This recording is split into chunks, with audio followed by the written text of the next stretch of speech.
નમસ્કાર મિત્રો, છેલ્લો જે લેક્ચર આપણે ભણ્યા એની અંદર આપણે આપણા ઉત્સર્ગ એકમની જે રચના છે એ જોઈ કે આગળનો જે ભાગ છે બાઉમેનની કોથળી સહિત મૂત્રપિંડ કણ અથવા માલપીઘેલ કણ બનાવે છે. પાછળ એકદમ નલિકાકાર રચનાઓ આવેલી છે. નિકટવર્તી ગૂંચળું, દૂરવર્તી ગૂંચળું, હેન્ડલેનો પાશ, સંગ્રહ નલિકા, બધી રચનાઓ આપણે જોઈ. એ જે રચનાઓ છે ક્યાં ગોઠવાયેલી છે એ પણ જોયું આપણે કે બાઉમેનની કોથળી, ત્યારબાદ પીસીટી અને ડીસીટી એ વસ્તુઓ મૂત્રપિંડના બાહ્યક વિસ્તારમાં છે અને હેન્ડલેનો પાશ એ મજ્જકમાં છે. આ હેન્ડલેનો પાશ જ છે કે જે મજ્જકની અંદર પિરામિડની રચના કરતો હોય છે. એટલે પિરામિડ જે બનેલા છે એ હેન્ડલેના પાશને કારણે બનેલા હોય છે કે જે બે પ્રકારે જોવા મળે છે: બાહ્યકીય ઉત્સર્ગ એકમો અને મજ્જકીય ઉત્સર્ગ એકમો. એની વાત આપણે કરી તો બાહ્યકીય ઉત્સર્ગ એકમો જે છે અને જક્ષટા મજ્જકીય ઉત્સર્ગ એકમો એમની વચ્ચે જે ડિફરન્સ છે એના મેઇન બે મુદ્દાઓ તમારે યાદ રાખવાના છે. પહેલો મુદ્દાઓ તમે જે યાદ રાખશો એ છે કે બાહ્યકીય ઉત્સર્ગ એકમો જે હોય છે એમના હેન્ડલેના પાશ એકદમ ટૂંકા હોય છે, જ્યારે મજ્જકીય જે છે જક્ષટા મજ્જકીય ઉત્સર્ગ એકમો એના હેન્ડલેના પાશ ખૂબ લાંબા અને છેક તળિયા સુધી, એટલે કે મજ્જકનો જે નીચેનો ભાગ છે ત્યાં સુધી લંબાયેલા છે. પહેલો ડિફરન્સ. બીજો ડિફરન્સ એ છે કે જે બાહ્યકીય ઉત્સર્ગ એકમો છે એમાં જે બહિર્વાહી ધમનિકા હોય છે, બાઉમેનની કોથળીમાંથી જે બહાર નીકળે છે એ ધમનિકા આખી મૂત્રપિંડ નલિકાની ફરતે નાની નાની રુધિર કેશિકાઓનું જાળું બનાવે છે, જેને આપણે પરિનલિકા કેશિકા, પેરીટ્યુબ્યુલર કેશિકાઓ જેને આપણે નામ આપીએ છીએ. પણ જે જક્ષટા મજ્જકીય ઉત્સર્ગ એકમો હોય છે એની અંદર આ બહિર્વાહી ધમનિકા સીધી હેન્ડલેના પાસનો જે અવરોહી ભાગ છે ત્યાં જતું રહે અને એને સમાંતરે યુ આકારનો એક લૂપ બનાવે છે. જેવો હેન્ડલેનો પાસ છે એની જેમ જ ત્યાં બને છે, જેને આપણે વાસા રેક્ટા એવું નામ આપ્યું છે. તો આ બે મેઇન ડિફરન્સ છે. હવે આપણે જે વાત કરવા જઈ રહ્યા છે કે એ આખી રચનાની અંદર મૂત્રનું જે નિર્માણ થાય છે એ નિર્માણ કઈ પ્રક્રિયાથી થાય છે અને એ પ્રક્રિયા દરમિયાન કેવી કેવી ઘટનાઓ સમગ્ર મૂત્રપિંડ નલિકામાં બનતી હોય છે એ જોઈએ. તો અહીંયા આપણે એ યાદ રાખવાનું છે કે મૂત્રપિંડની અંદર જે મૂત્ર બને છે એની આખી પ્રક્રિયા મેઇન 3 તબક્કાઓમાં થતી હોય છે. એનો પહેલો તબક્કો છે રુધિર કેશિકા ગુચ્છ ગાળણ, અથવા એને કહેવામાં આવે છે દાબ ગાળણ. તો આ જે પ્રક્રિયાઓ છે બધી આપણે 3 પ્રક્રિયાઓને વારાફરતી સમજવાની આવશે. પણ જે બીજી પ્રક્રિયા છે એ છે પુનઃશોષણ અને ત્રીજી પ્રક્રિયા છે નલિકામાં સ્રાવ. એ બધું આપણે વારાફરતી જોશું. અત્યારે આપણે શરૂઆત કરી રહ્યા છીએ રુધિર કેશિકા ગુચ્છ ગાળણ, એટલે મૂત્ર નિર્માણની જે આખી પ્રક્રિયા છે, મૂત્ર નિર્માણ પ્રક્રિયા એ આખી પ્રક્રિયા જે છે એના જે 3 તબક્કાઓ છે એમાં સૌથી પહેલો જે તબક્કો આપણે જોવાનો છે એ છે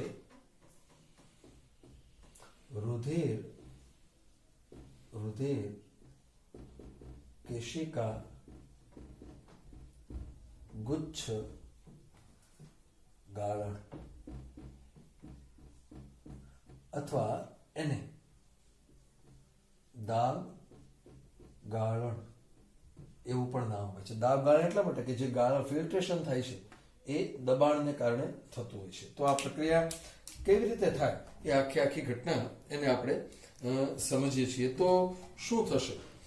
તો ખાસ યાદ રાખજો કે આ આખી જે ઘટના છે એને સમજવા માટે આપણે જોવાનું છે કે મૂત્રપિંડમાં જે રુધિર દાખલ થાય છે એ રુધિર કેવી રીતે આગળ વધે છે આ ઘટના આપણે સમજીએ. પણ ખાસ આપણે જોઈએ કે ધારો કે આખી મૂત્રપિંડનો જે રુધિર પુરવઠો છે એ આપણે પહેલા સમજી લઈએ. તો એ છે મૂત્રપિંડ નો રુધિર પુરવઠો. રુધિર પુરવઠો એટલે શું? તો કે મૂત્રપિંડને લોહી મળે છે ક્યાંથી? તો એના માટે આપણે સમજીએ. હું વારાફરતી એક લાઈન દોરીશ અહીંયા. ધારો કે આ જે છે આ છે મૂત્રપિંડ ધમની. આખી નલિકા એ મૂત્રપિંડ ધમની છે. એના નાના મૂત્રપિંડની અંદર દાખલ થાય. યાદ રાખજો, જે તે અંગની ધમની એ જે તે અંગમાં દાખલ થાય. હવે એના આ નાના નાના ફાટા પડે છે, ભાગ પડે છે નાના નાના. આમ કરતા કરતા ઘણા બધા ભાગ પડતા જાય છે અને અસંખ્ય નાની નાની ધમનિકાઓ બનતી જાય છે. તો આ જે બધી ધમનિકાઓ છે, હવે અહીંયા ખાસ આપણે સમજી લઈએ કેવી રીતે થશે. તો આ આખી રચના હવે બાઉમેનની કોથળી, યાદ રાખજો, આવા ફાટા પડતા પડતા અસંખ્ય છે. આ બધા ફાટાનું સેમ જ થવાનું છે. જે અહીંયા આપણે દોરીએ છીએ આ બધા જ ફાટાઓ એક સરખી રીતે આગળ વધવાના છે. હું આમાંથી કોઈ પણ એકનું બતાવું છું, એવું બધામાં થવાનું છે. શું થશે? તો અહીંયા આવેલી છે બાઉમેનની કોથળી. હું એક જ બતાવીશ. તમને ખબર છે કે એક મૂત્રપિંડની અંદર 10 લાખ આવેલી હોય છે. પછી આપણે બધી ગણતરી કરીએ કઈ રીતે હોય છે. આમ છે. શું થશે? તો આ જે ધમનિકા છે, એટલે અહીંયાથી આ બધી રુધિર કેશિકાઓનો ફાટો આમ બધું ઝાડા પડે છે બધા, અને ત્યાંથી આ બહાર નીકળે છે આ રીતે. તો અહીંયા આ જે છે એને આપણે નામ આપીએ છીએ અંતર્વાહી. અંતર્વાહી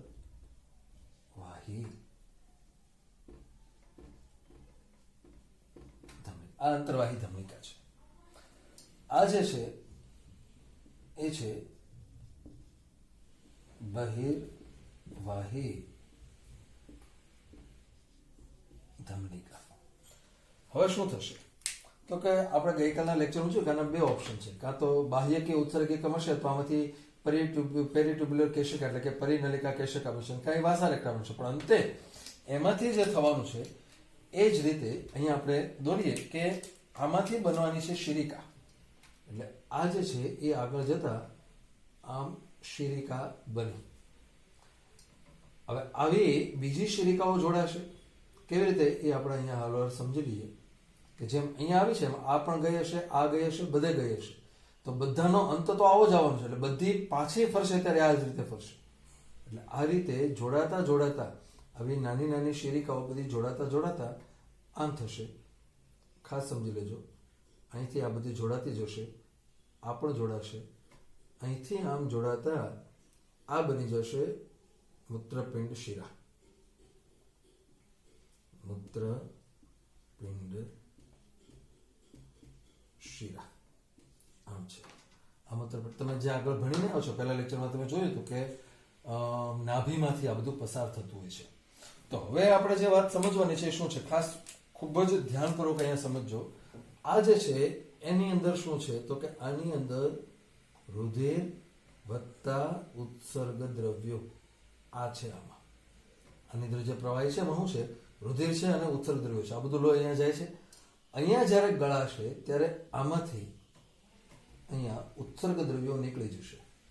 હા, એટલે અહીંયાથી આ જે છે એ છે ઉત્સર્ગ દ્રવ્ય. આ ઉત્સર્ગ એટલે કે જે આગળ જતા શું બનવાનું છે? મૂત્ર. ઓકે, તો અહીંયાથી હવે જે પાછું આવશે આની અંદર હશે માત્ર રુધિર. એટલે કે આ રુધિર જે હશે એ શુદ્ધ રુધિર હશે. શુદ્ધ. અને એ શરીરમાંથી બહાર આ રીતે આ મૂત્રપિંડમાં દાખલ થાય છે. આ મૂત્ર એટલે અહીંયા જે ભાગ છે, આટલો ભાગ જે તમે જુઓ છો, આ ભાગ આ આખે આખું મૂત્રપિંડ છે. મેં તમને માત્ર એની આમ સામાન્ય રચના બતાવી કે મૂત્રપિંડની અંદર શું થવાનું છે. આ આખું મૂત્રપિંડ છે. મૂત્રપિંડ ધમની દાખલ થઈ, મૂત્રપિંડ ધમની જેવી દાખલ થઈ એટલે એના બધા ફાટા પડે. બધા ફાટા એમાં જાય છે.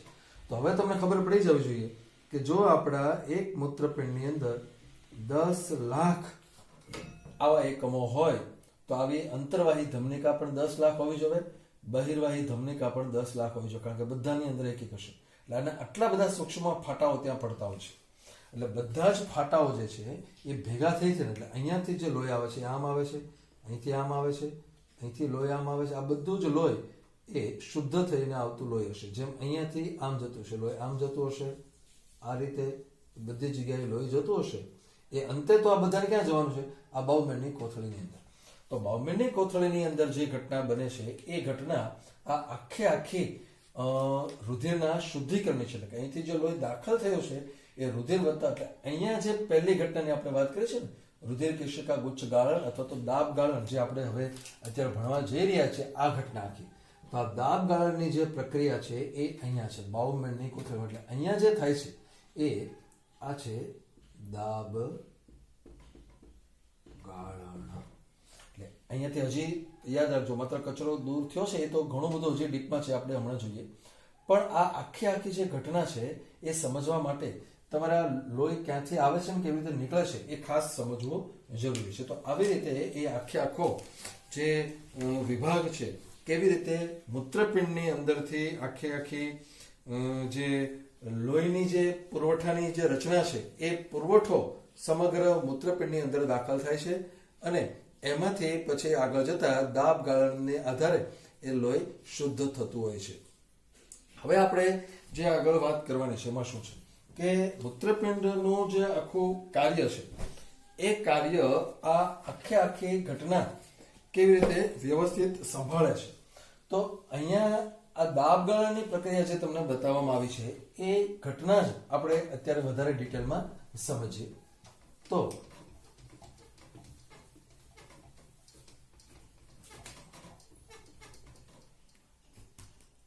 અહીં આપણે વાત કરી રહ્યા છીએ રુધિર કેશિકા ગુચ્છ ગાળણ. રુધિર કેશિકા ગુચ્છમાં જે ગાળણ થાય છે. તો હવે આપણે જોવાનું છે કે આ જે ગાળણની પ્રક્રિયા છે, આખી સમગ્ર પ્રક્રિયા છે, એની અંદર યાદ રાખો કે પ્રતિ મિનિટ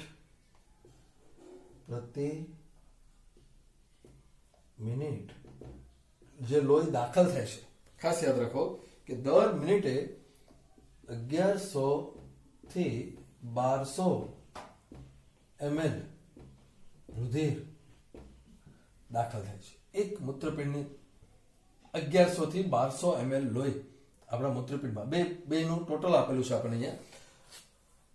પણ આ આંકડો કેટલો છે એનો આઈડિયા તમારે જો લેવો હોય તો યાદ રાખો કે આપણું જે ક્ષેપક છે, તમે ભણ્યા છો કે આપણું ક્ષેપક દર મિનિટે લગભગ 5 લીટર જેટલું લોહી મોકલે છે. તો 5 લીટરમાંથી 1.25 લીટર તો આમાં જ આવે છે. એનો અર્થ એમ થાય કે આપણું જે હૃદયની કાર્યક્ષમતા છે, એટલે કે હૃદ કાર્યક્ષમતા ના 1/5 ભાગ જેટલું આ રુધિર છે દર મિનિટે. આટલું એટલે આપણું હૃદય જે ટોટલ લોહીને ધક્કો મારે છે ને આખા શરીરમાં, જે એમાંથી 1/5 તો એકલું ક્યાં આવી જાય છે? મૂત્રપિંડની અંદર.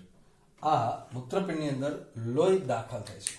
હવે ખાસ યાદ રાખજો કે અહીંયા આખી ઘટનામાં શું વાત છે એ સમજ્યો કે રુધિર કેશિકા ગુચ્છની જે આખી રચના છે એને હવે આપણે ડીપમાં આગળ વધારીએ. તો રુધિર કેશિકા ગુચ્છ એ કંઈક આ રીતે બનેલું છે. હવે એની રચના આપણે ડીપમાં લઈ જઈએ છીએ.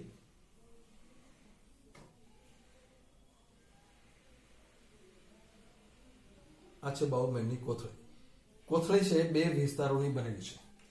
ઓકે, અંતરવાહી ધમની હું તમને વધારે પેલું સમજાવવા માટે માત્ર બે જ શાખાઓ પડતી હોય એવી એક રચના સમજાવીશ.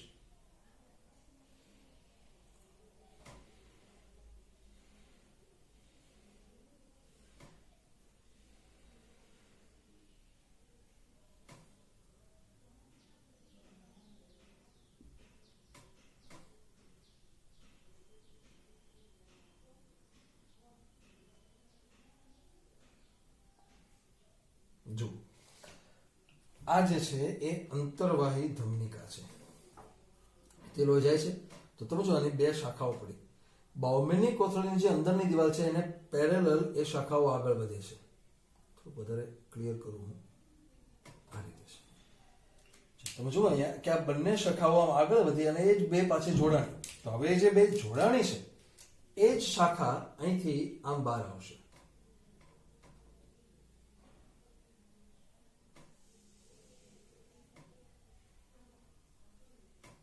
અને એ બની જશે બહિર્વાહી ધમનિકા. હવે ક્લિયર કરજો ખાસ. તો અહીંયા જે આપણે રચના કરી છે એમાં અહીંયા જે લોહી વહે છે આ ભાગમાં, આ જે લોહી છે એ લોહી અંતર્વાહી ધમનિકાના ફાટા છે. અહીંયાથી લોહી આમાં ફરે છે. તો તમે જુઓ કે અહીંયા જે આખી રચના છે, બાઉમેનની કોથળીની અંદરની દિવાલ છે, આ અંતર્વાહી ધમનિકાનો ફાટો એટલે રુધિર કેશિકા જે છે એ છે, એવી જોડાય ને પાછું અહીંથી આમ બહાર લોહી જવાનું છે. તો આપણે જેની ચર્ચા હવે જે છે બાઉમેનની કોથળી, એનો આ ભાગ તો અહીંયાથી પીસીટી હશે. હમણાં આપણે જે ગઈકાલે જોયું એ આ જે છે એ છે પીસીટી છે. તો અહીંયા જે વાત સમજવાની છે આપણે કે આ આટલો ટુકડો જો તમે તપાસો, આ ટુકડો, તો શું થાય? આપણે માત્ર આટલા ટુકડાની જ વાત કરી રહ્યા છીએ. તો અહીંયા આપણે વાત કરીએ છીએ કે આ છે બાઉમેનની કોથળીનું પોલાણ.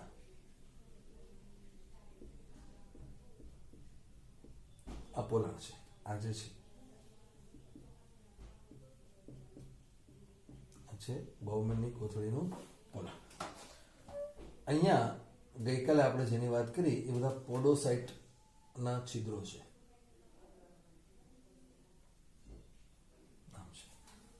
બાઉમેનની કોથળીની અંદરની દિવાલમાં આ પોડોસાઇટ છે. આ બાહ્ય દિવાલ છે, બહારની દિવાલ. આ દિવાલ જે છે એ આ છે.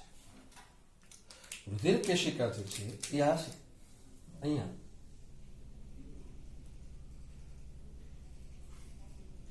આ રુધિર કેશિકા છે.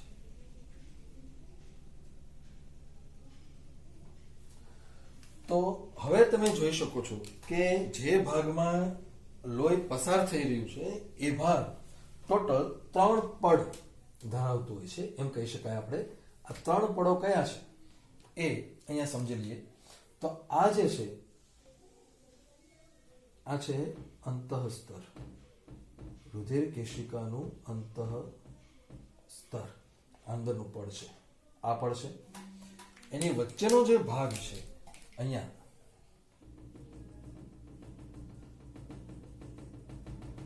એ છે આ બે વચ્ચેની આધાર કલા.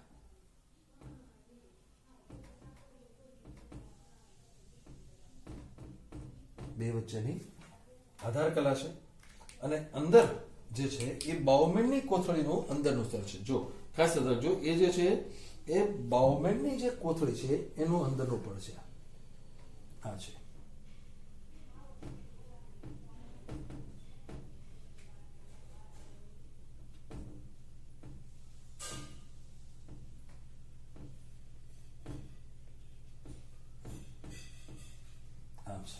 એટલે જે રુધિર છે એ પ્રવાહી રુધિર અહીંથી પસાર થઈ રહ્યું છે.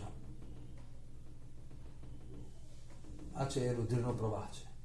અહીંથી આમ આવે છે, અહીંથી આમ નીકળશે. તો રુધિરને જે 3 પડો પાસ કરવાના છે એ 3 પડ આ છે.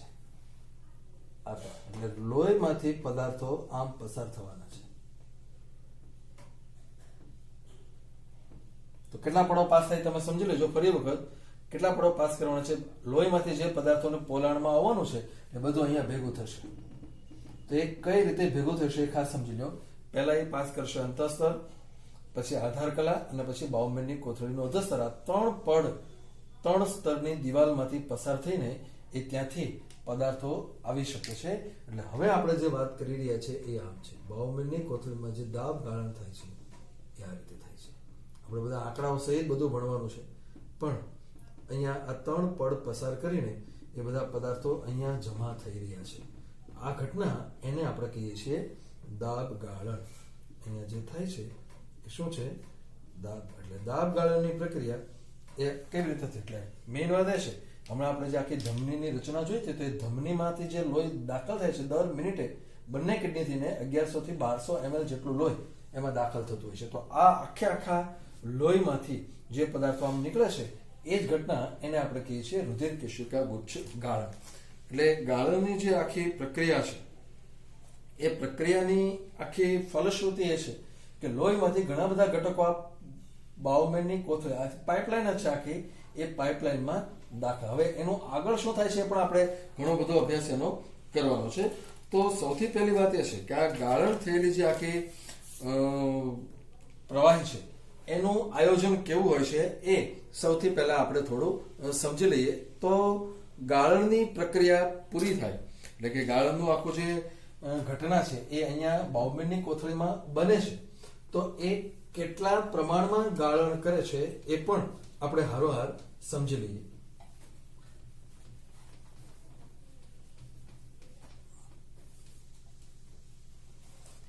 તો સૌથી પહેલી વાત એ છે કે પોડોસાઇટ, એના વિશે આપણે આગળ જોયું છે કે પોડોસાઇટના જે કોષો હોય છે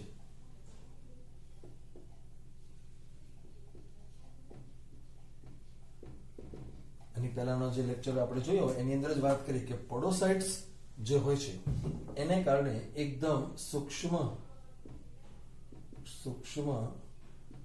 છિદ્રો સર્જાય છે અને આ જે સૂક્ષ્મ છિદ્રો હોય છે એને ગાળણ ખાંચ અથવા તો એને ખાંચ છિદ્ર એવું નામ આપવામાં આવે છે. એટલે છિદ્રો એને આપણે કહીએ છીએ ગાળણ ખાંચ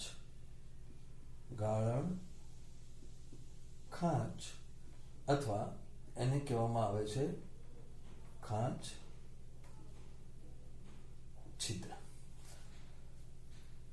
આ જે છિદ્ર છે હમણાં આપણે જોયું એમાંથી પ્રવાહી બધું બહાર નીકળી શકતું હોય છે. તો આ જે છિદ્ર છે એમાંથી પ્રવાહી એટલે કે આપણું રુધિર ગળાતું હોય છે. કેવી રીતે ગળાય છે એની ખાસ નોંધ કરીએ કે મોટા કદના જે પ્રોટીન છે, પ્રોટીન સિવાયના લગભગ પ્રોટીન તમે જુઓ છો, ફાઇબ્રિનોજન છે, આલ્બ્યુમિન છે, આવા બધા જે પ્રોટીન આપણા લોહીની અંદર આવેલા હોય છે એ પ્રોટીન સિવાયના લગભગ બધા જ ઘટકો ગળાઈ જાય છે. એટલે કે બાઉમેનની કોથળીમાં બધું જતું રહે છે. ઓકે, બધું એટલે ગ્લુકોઝ બધો જ જતો રહેતો, પણ ગ્લુકોઝ જઈ શકે છે, ખનિજ તત્વો જઈ શકે છે, લિપિડના અણુઓ જઈ શકે, બધું જઈ શકે છે. ટકાવારી નહીં, અહીંયા પ્રમાણની વાત છે કે જેટલા ઘટકો છે બધા એમાંથી દાખલ થઈ શકતા હોય છે. કેટલું ગળાય છે એ આપણે હમણાં એના આંકડા સહિત ગણીએ છીએ. તો અહીંયા આપણે જે બાબત સમજવાની આવે છે એને કહીએ છીએ GFR, જે છે ગ્લોમેરુલર ફિલ્ટ્રેશન રેટ, એટલે કે રુધિર કેશિકા ગુચ્છ ગાળણ દર. ઓકે, શું હોય છે એ સમજી લઈએ આપણે. તો આ જે ગાળણ દર છે એ કેવું છે? તો એ હોય છે 125 ml પ્રતિ મિનિટ. 125 ml પ્રતિ મિનિટ. કેવી રીતે આંકડો આવ્યો એ આપણે સમજી લઈએ. તો મૂત્રપિંડ જે છે એમાં જોવાનું એ છે કે 1100, હમણાં આપણે આંકડો લખ્યો હતો કે 1100 થી 1200, એટલે અહીંયા આપણે જસ્ટ એક્ઝામ્પલ તરીકે ખાલી સમજાવું છું તમને કે આ બાઉમેનની કોથળી છે.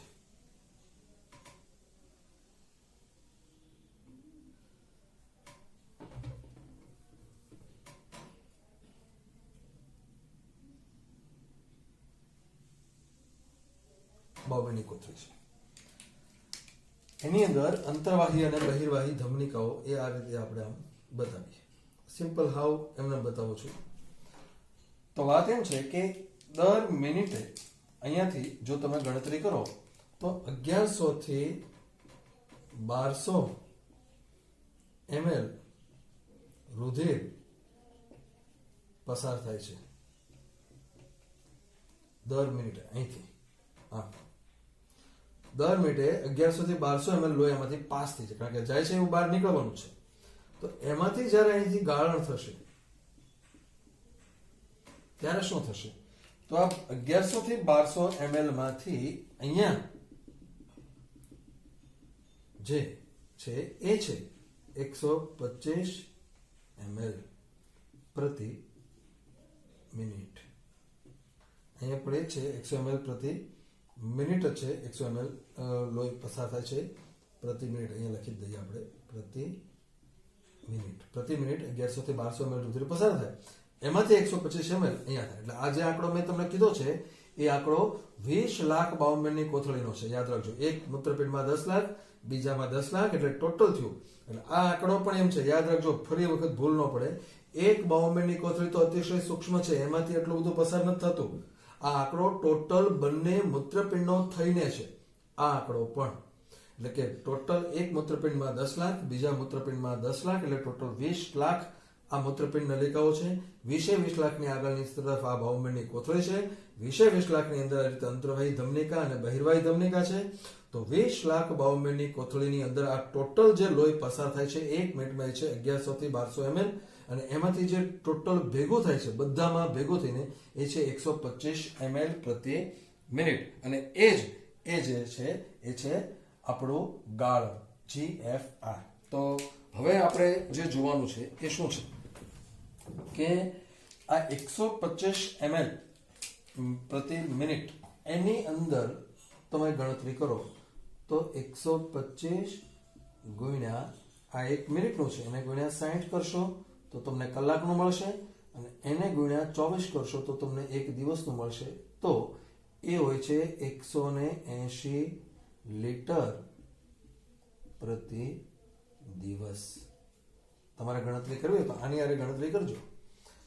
1100 ખાલી 1100 તમે લેશો, 1100 ગુણ્યા 60 એટલે 1 કલાક, અને એને ગુણ્યા 24 એટલે કેટલું લોહી પસાર થાય એ તમને મળશે.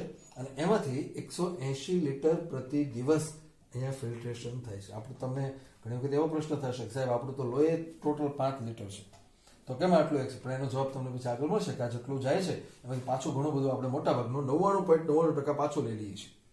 એ કેવી રીતે અને કેમ થાય પણ આપણે આગળ ઉપર જોશું. પણ વાત એમ છે કે એક દિવસની અંદર આટલું ફિલ્ટ્રેશન આપણા મૂત્રપિંડ કરે છે, 180 લીટર કાઢી લે છે. પસાર કેટલો થાય છે આંકડો તમારે ગણવો હોય તો 1100 ગુણ્યા 60 અને એને ગુણ્યા 24 કરવાનું, એટલે તમને બહુ મોટો આંકડો મળશે. એટલા લીટર લોહી પસાર થાય, એમાંથી 180 લીટર આપણે એમાંથી બહાર કાઢી લેતા હોઈએ છીએ. તો આ જે છે 180 લીટર જે છે, પણ આપણું મૂત્ર માત્ર 1.2 થી દોઢ લખીએ આપણે અહીંયા 1.5 થી 2 લીટર પ્રતિ દિવસ હોય છે. ગાળણ એટલું થઈ જાય છે. એટલે અહીંથી આ જે નીકળે છે એ ગાળણ હોય છે, અને ગાળણ આગળ જતા મૂત્ર બનવાનું છે. પણ અહીંયા 125 ml પ્રતિ મિનિટ દિવસનું ગણીએ તો 180 લીટર પ્રતિ દિવસ. પણ એ ગાળણ જે હોય છે એમાં એટલી બધી પ્રક્રિયાઓ થાય કે આગળ જતા જ્યારે મૂત્ર બને છે ત્યારે હોય છે માત્ર 1.5 થી 2 લીટર. કેવી રીતે થાય એ બધું પણ આપણે આગળ ઉપર નેક્સ્ટ લેક્ચર્સની અંદર